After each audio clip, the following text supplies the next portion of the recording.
The attic is a scary place, but we have to go up there. Maybe for you, it's just a back room or a closet. Either way, let's talk about these storage spaces today on the Christian Principles Podcast. The Christian Principles Podcast is brought to you in partnership with the Herzog Foundation. But bear in mind, the views and opinions expressed here are those of the hosts and not necessarily of the Herzog Foundation.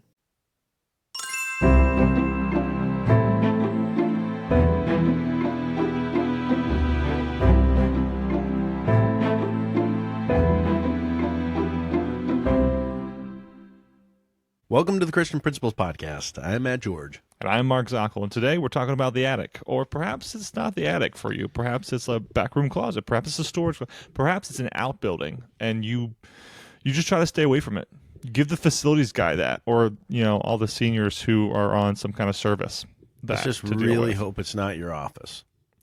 Yeah, that's not. You shouldn't say anything. Let's hope that. Yeah, sometimes after certain events of the year, I know, Matt, your office is less so what you want it to be, and more like the attic, so to speak. Now, it is a joy to continue to talk about the pieces that make up being a Christian school principal that are just unique unto us. And I know perhaps it's not unique in the world to have a situation where you don't want to go into the storage space because the storage space is full. Perhaps that's not just Christian school principling. However, I do think it's unique for us. And I think it's unique for us in this way. Many of our schools are not our own buildings, or we share the building in a church school situation. Or even if you don't share the building in a church school situation, you have that original building. And the original building, or that one site on the campus, that's where the campus got started, and that was the house that you used for a great number of grades. That perhaps you have more buildings than that now, or perhaps not. And it was the place that the drama existed and the athletics existed. It's the place where you kept all your office material and everything else. That was just the spot. We're going to talk about the rest of the day, the attic, because for Matt and for both my installments, it was a literal attic where things went upstairs to never be thought about again, or to be pulled out once a year, or whatever else it happened to be. Matt, you got the same feel as I do for the attic? Yeah, it is a drudgery, but it is a thing that must be discussed. It must be discussed. Not only that, but we're also going to hit today the inbox. So we've talked about having an inbox review every now and then, and we have some inbox pieces to work through that are interesting, including a wiggity whack comment on Spotify to one of our episodes, and that's about as far as we got. Before we go any further, we're going to hear from our partner, the Herzog Foundation. And by the way, we are so excited to have sent to the Herzog Foundation leadership training our first claiming principal. And you know what he said? He said he's sending the rest of his team because he had an excellent time. So listen in, and let's hear how the Herzog Foundation can support your school. Are you ready to take your school's mission to the next level? This summer, the Herzog Foundation Institute invites Christian school administrators like you to join the transformative workshops designed to equip, inspire, and empower you for the coming school year. Why should you attend? Learn from top Christian education leaders, network with passionate peers from across the nation, gain practical strategies to strengthen your school's impact. Workshop locations vary throughout the year, but this summer and specifically in the month of July, you can find workshops in Dallas, Texas, Nashville, Tennessee, Kansas City, Missouri. Spots are limited and filling fast. Visit herzogfoundation.com/institute to view workshop details and secure your seat today. Remember, it's free. Just get yourself there. Don't miss this opportunity to renew your vision, sharpen your skills, and lead your school with confidence. The future of Christian education starts with you. Sign up for a Herzog Foundation Institute summer workshop now. All right. Are we going up in the attic? Let's go up in the attic. Let's missionally speaking, what should the attic reflect? Let's start there. Well, do we have to start with a mission? Do we have to start there? Because I feel like I'm already losing.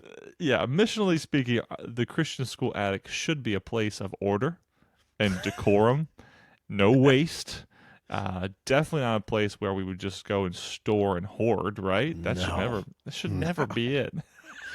Oh my word! We should just stop this now because This was it's a going to bad be idea. This is just bad. This is just bad.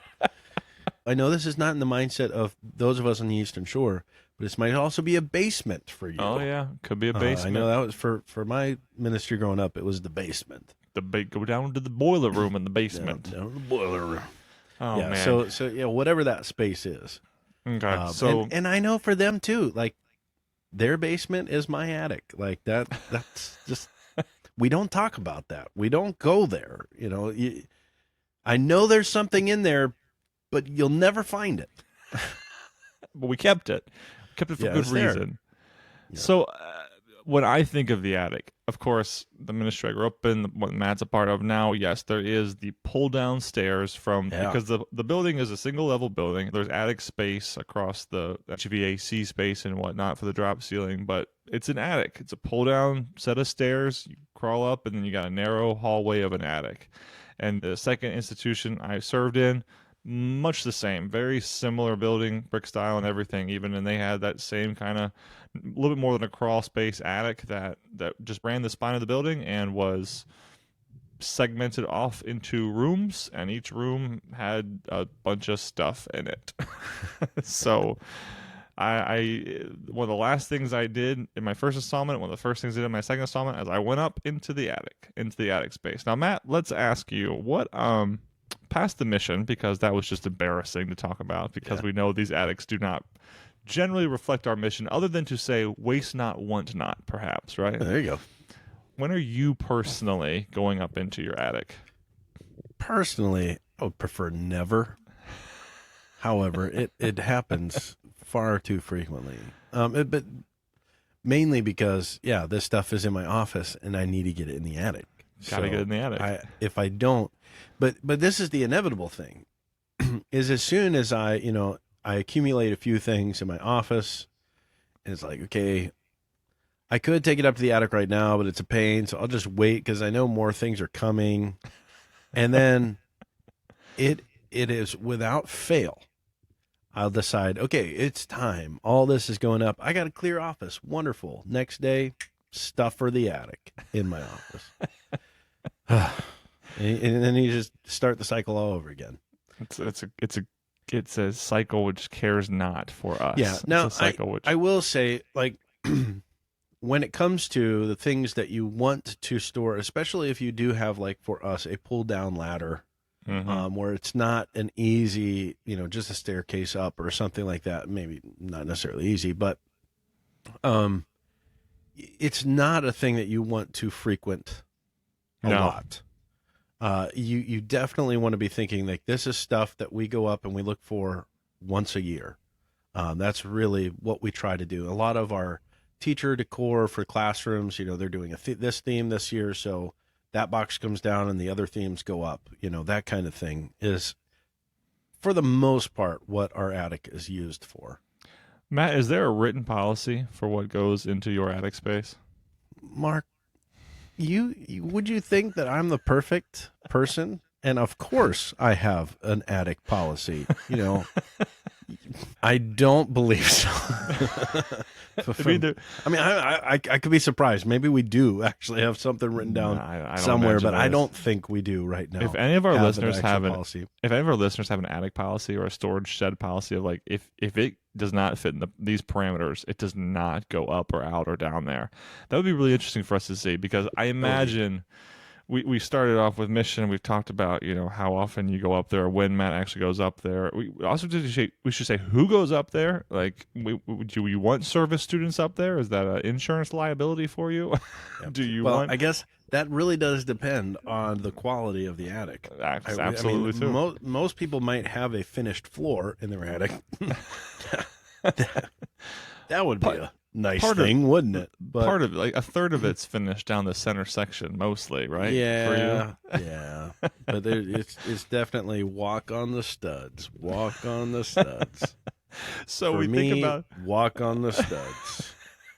We think about what's in the attic, and what I pulled down out of an attic was material which should never have gone up, really.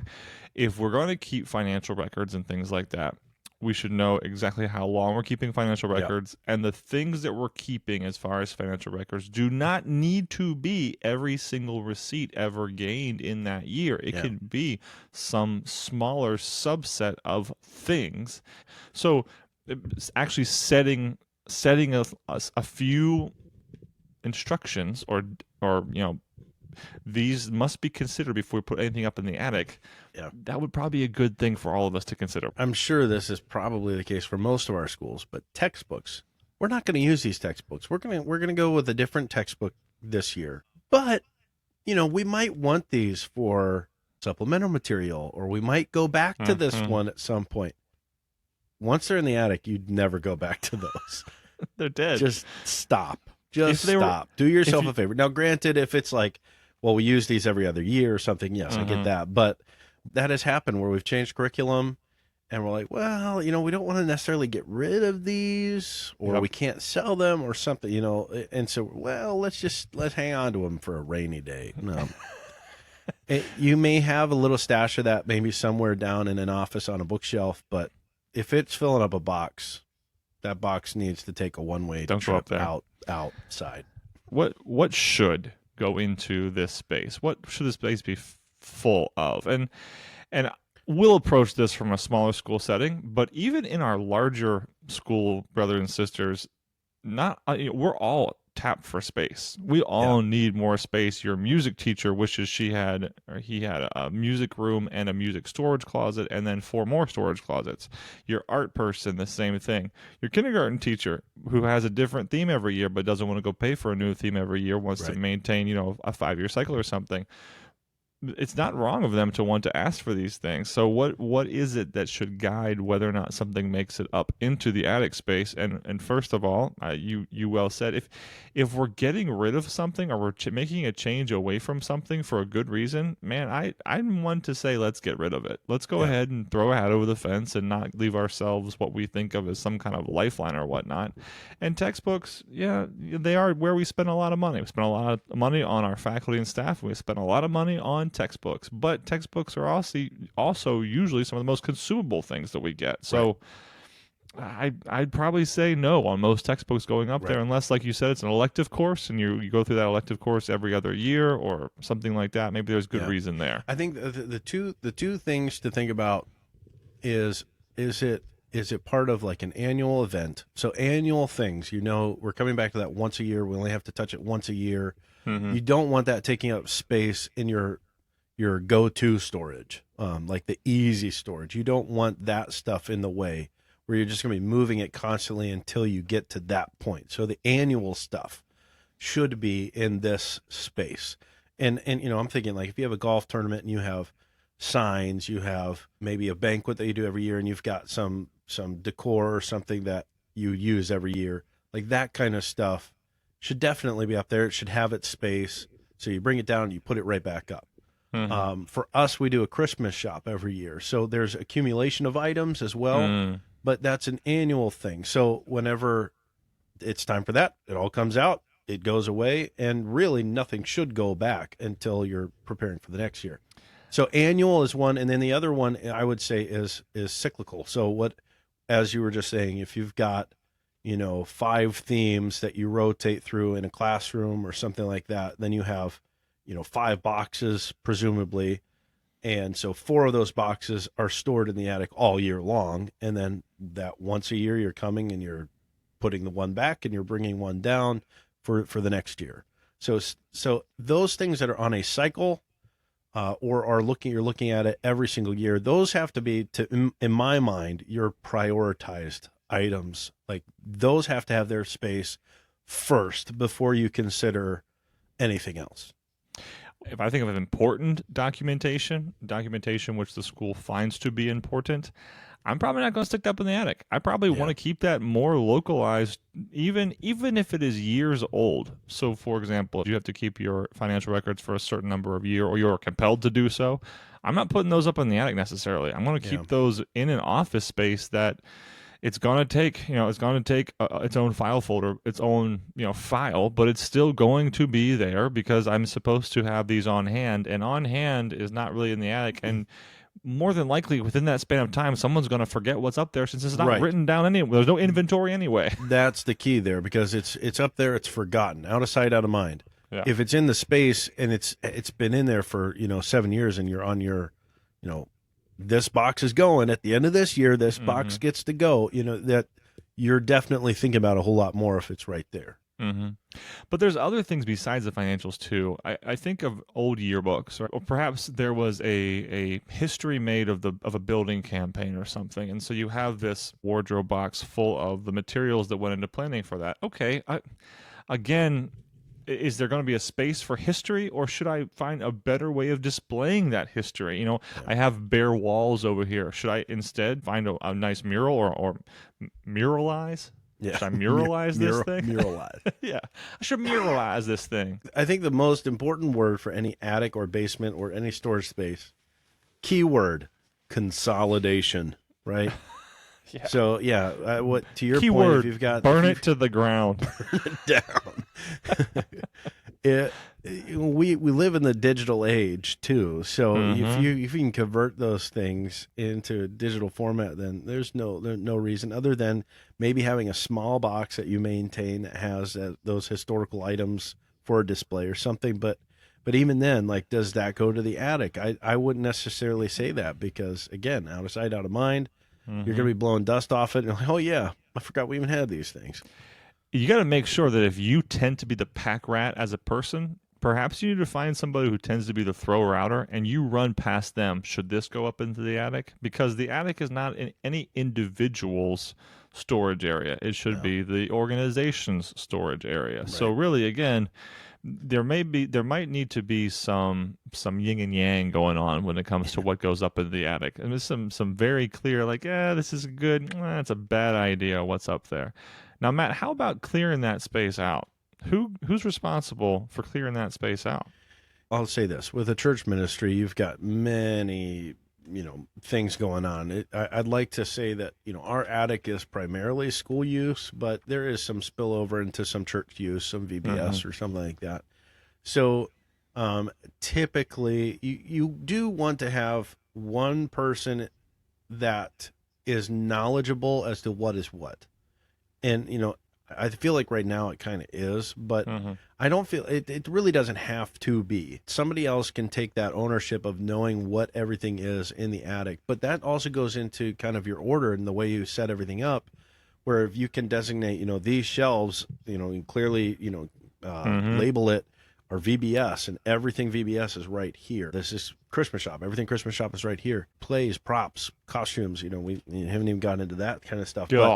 But that all, it wouldn't take much to take one or two people and get them to just know the layout of your storage space, and to be able to determine, okay, this needs to go, this shouldn't go. But labeling is massive. So I tell my teachers, if you want to store stuff in the attic, that's fine. You have to have your name on it. And, it needs to be hopefully in a container, not just sprawled all over the place, but in a container with your name on it. Because then at that point, you're not just going to say, well, I know this has, this teacher's name on it, but I don't really think it's worth keeping, so let's just get rid of it. You're going to have common sense here and go to that teacher and say, do you want to keep this, or you need to change this or whatever? So you're going to have to go and talk to several people when you're clearing out. But I do think you can have that one person that is able to say, while I know they use this, it's not worth being here. There's a better space for it. They can have that authoritative decision making while clearing it out and reorganizing and deciding, because that's just what drastically needs to be done to ours. And it doesn't get done whenever you have, three heads that are, I have my space, I have my space, I have my space.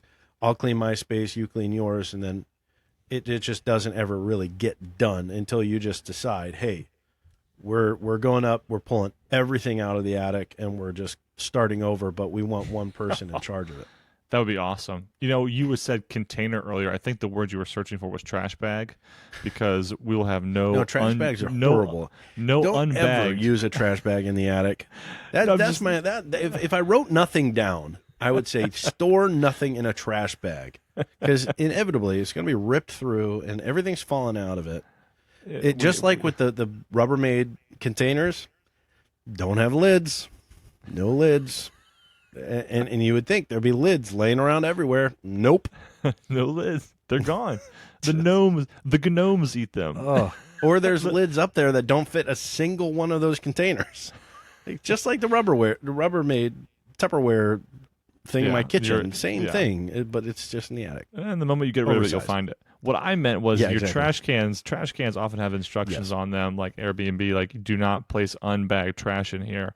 Well, I think what you're looking for was unbagged. Like do not place unbagged trash in the attic, please.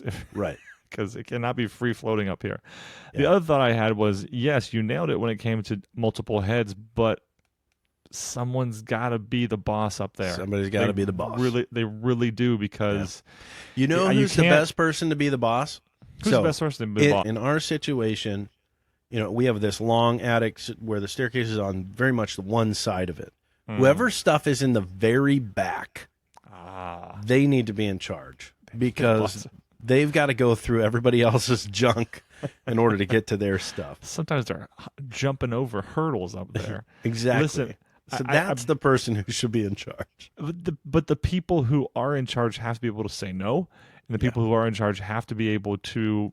They have to be given the ability to say, that's not going up there. And I'm sorry if it was up there for the last 10 years, but it needs to come down, because it doesn't make sense to be up here, because it's been up here for 10 years and we're not going to see it without getting, their head cut off for it. And that's kind of a big deal, because at some point it's a safety issue, because there should not be 14,000 pounds of garbage in the attic, wherever your attic happens to be.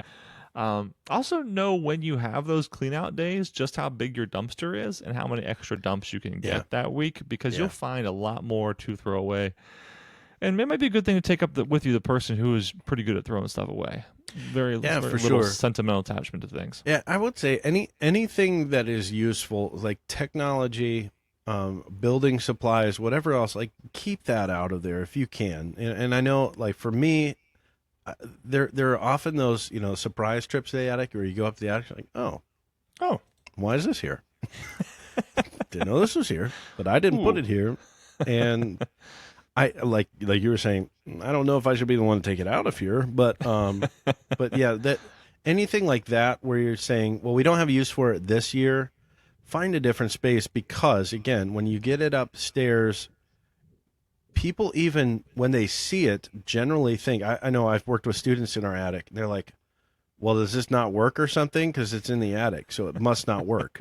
Like, why are we putting it up there if it doesn't work? If it doesn't work, we should get rid of it. Like projects work, for later. But it's been up there for so long, it probably doesn't work anymore. It's not worth it anymore. Not worth the habit. Listen, we're going to move on into our inbox section. Inbox time. What we better hear in our inbox over the next few episodes would be your responses to your attics. That might be a question we should start asking guests. So where is your attic at your school, and how bad is it? Where is it? Is it above or below? Is it outside or inside? Anyway, to the inbox, we have a sampling of the different reach outs, call outs, thoughts we've been given over the last few episodes. So here's one. This comes in from one of our very consistent feedbackers, person who provides us feedback. So my month of June is spent meeting with homeschool teens and writing up their reports. Earns me a couple $1,000, which is nice. So this is interesting. This comes from a person who has registered himself under an agency in his state that homeschoolers have to walk through that review process, and he makes some money doing that review process under that umbrella, which is really cool. Here's another thought. We've allowed our church member teens who are homeschooling to take their classes at our high school in a hybrid-friendly schedule where we teach those classes 2 days a week, and then the students work independently on other assignments other times. We also encourage homeschoolers to attend our chapel to hear our pastors preach on a rotating basis. Like your guests today, we have a strict policy of wearing the same uniform and being supervised in classrooms at all time. All right, and then he wrapped up that thought with, I definitely agree that homeschoolers like to be independent, so nod there to Lori's terminology, but they keep asking for and assuming that they should be granted exceptions to our expectations, and so I do like the descriptive word slippery. There you go. He's straddling that affirmation. Yeah, straddling that line there between the two, but we do like that feedback, and hey, here we go. Yeah. We see somebody else who has a similar homeschooling setup where there's a lot of interaction between the homeschoolers of the church ministry and the church school that's there. Yeah.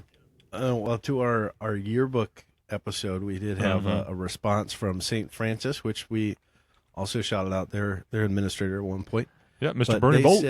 They said, we host a summer yearbook signing party in July. So I know when we were talking through yearbook, we were talking about, do you get it out before the end of the year, which means you don't include some things, or do you do it like my school did it the next school year? Well, they kind of found the middle ground where they do the yearbook signing in July so we can get all the items from the year, including graduation, in the yearbook, and also provide a time for the students to come together during the summer and take care of the signing fun. We typically do an ice cream treat of some kind, and it's a nice midsummer connection point for our families. We also use tree ring. There it is. There it is. Again, and quality is fantastic. So St. Francis is finding some success with doing a midsummer school event, which is pretty cool. Absolutely. With their yearbook signing. Okay, so here is just a shout out to Elizabeth Rogers of the Herzog Foundation. When we send in our episodes and she makes comment on them, she is one of the most encouraging people we've met so far in our time running this podcast. And her thoughts for us on a certain episode, guys, you handled a more sensitive, controversial topic really well. Now, this is kind of a heads up. You haven't heard this episode yet, and this episode will be further described and qualified and talked through more than any other episode we've done. It already has its own space on our social media platforms as having been an episode that we wrote, we executed, we edited, we sent off, and then we're gonna redo it. Yeah. But we do it because we love you, because you deserve it. So. It's interesting that we haven't really done that. Like, no, we haven't. We've never. There may have been one where we started recording. We're like, okay, we got to change this, but never like completely finished with it, and then said we can do it better. Let's do something else with it. Yeah. Yeah. All right. This next one is another thank you going back to the homeschoolers. So thank you for the 2 episodes about homeschool students. In my online college courses, I deal a lot with homeschool students. And they do occasionally struggle to deal with timed tests and fixed deadlines and firm boundaries. Others embrace those realities and do great work. So yeah, we do know it's a little bit different to have to find that balance. All right, the last one to hit today. This came in on Spotify in one of the comments. Yeah. And the username of this individual, I believe, was Fireherter. Fireherter, Fireherter. So there we go. If you're listening in, Fireherter, this is for you. This show is Wiggity Whack. And by the way, I did look up Wiggity Whack on Urban Dictionary just to make sure it wasn't something like horrendously filthy, and it's not. From what even Urban Dictionary knows, it's just a description. So this show is Wiggity Whack. So we responded, now exactly how Wiggity Whack are we? And the respondent said, Big Whack, as wacky as a mob hitman. And then we said, interesting. So there you go. There's some other unsolicited feedback, which kind of makes me feel like our YouTube feedback every now and then. Just who's out there and why are you giving this rando feedback like this? Yeah, but sure. Thanks for the ear there, friend. We appreciate that. Matt, who's the Christian Administrator Spotlight today?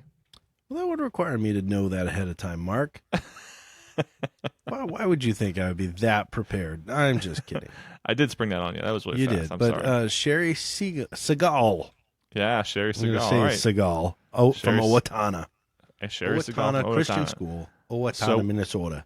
When we met with Mr. Alan Hodak, he mentioned to us that there was a Mr. Cade Sanders who had been going through his boot camp, which we are actually thinking about taking ourselves there, Mr. Hodak. So, but what he mentioned was that this Mr. Cade Sanders would be stepping into administrative oversight of Owatonna Christian School. But what we didn't know was that this fine lady, Miss Segal, yeah, I'm going to go with Segal. I would say Segal. Sherry Segal. Not Seagull. No, That's no, a not bird. Seagal, but Seagal, like the movie star, right? Correct. We found out that she has been in the interim, the administrator. Yeah. So we want to make sure we send some encouragement to our interim administrators stepping in, filling the void. And what we've often found is that these administrators, they do this interim thing not just once; they might do it a couple times. Yeah.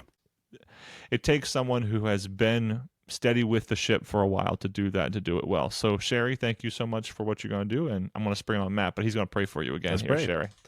Father, we thank you for Sherry and the work that she has done at Owatonna, and even a shorter period of time. But Lord, it's not any less important, less impactful.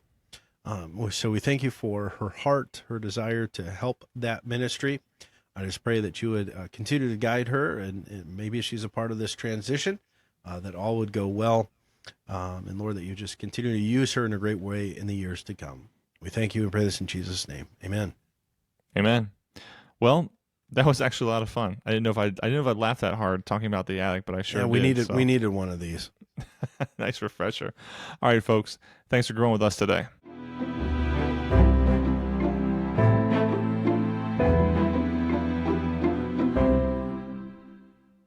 Before you go, please be sure to hit that follow button on Apple Podcasts or Spotify. Also, on Spotify, be sure to tap the star icon near the top and select the number of stars you'd like to give us. We'd be so grateful for 5. On Apple Podcasts, scroll down to the ratings and review section and then tap write a review to share your thoughts of the podcast. Thank you.